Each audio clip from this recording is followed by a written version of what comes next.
Hello guys, welcome back. So nakawala na tayo sa pag-vacuum pump. So ang gagawin natin, i-close natin ang bulb, regulator sa first side.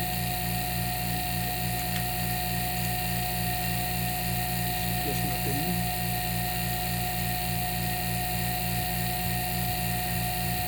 At pagkatapos i-close, patayin natin ang ating vacuum pump.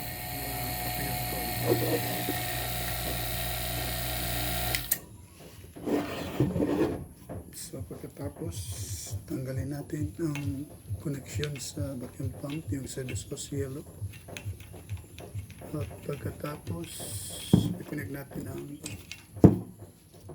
ang preon cylinder. So proceed tayo sa charging the preon 1340.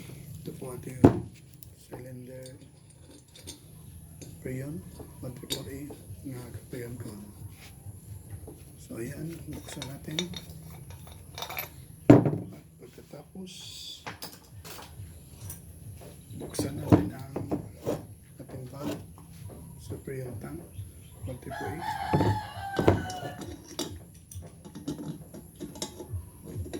So yun, pagkatapos na vacuum, sunod natin ang charging preon 1340, itong refrigerator natin. So bukas ng mga preon. So i-purging natin, buksan natin dito. Dito muna sa purging. So kailangan i-purge natin yan, may hangin kasi itong hose natin.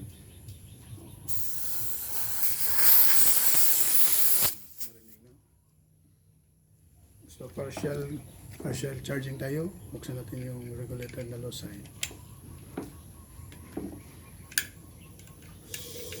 Ayan mga ka-preon call, pumasok ng preon. Dagdagan natin ng konti. Taob lang natin para makapasok ang liquid. O yan.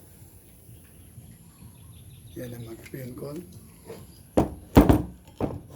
At pagkatapos naka-initial charging na tayo, ang susunod natin gagawin is andarin natin ang refrigerator unit.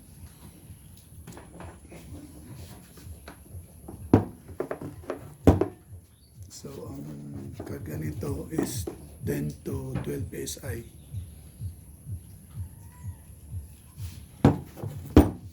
So tanggalin natin ang gun, sukutin natin yung connection sa vacuum pump at saka pandarin natin ang refrigerator.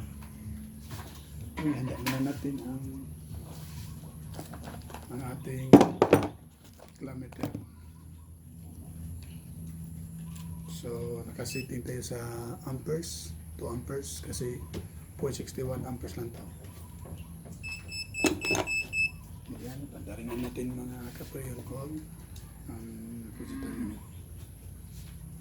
So makikita mo nga naka-charge, initial charge yan, bababa yan pag umandar yung refrigerator natin.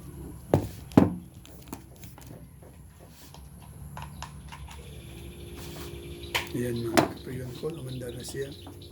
So bumaba yung preon natin. So dandahan, mag-charging tayo, dandahan lang para mag-build up. At pag naabot na yung ma-reach natin yung karga 12 PSI, so pwede na natin obserbahan. Dandahan lang, basta dandahan lang, huwag bigla magkarga ng refrigerant. So ito yan, so bumaba siya, nag-vacuum pero kasi kulang pa yan ng karga. So gamitin natin ng kilometer. Lumabas na pa yun.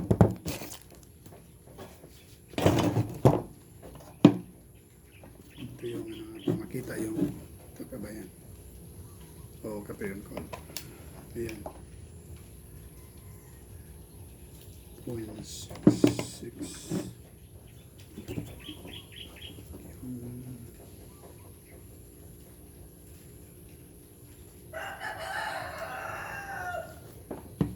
So ayan, mga ka-preon call.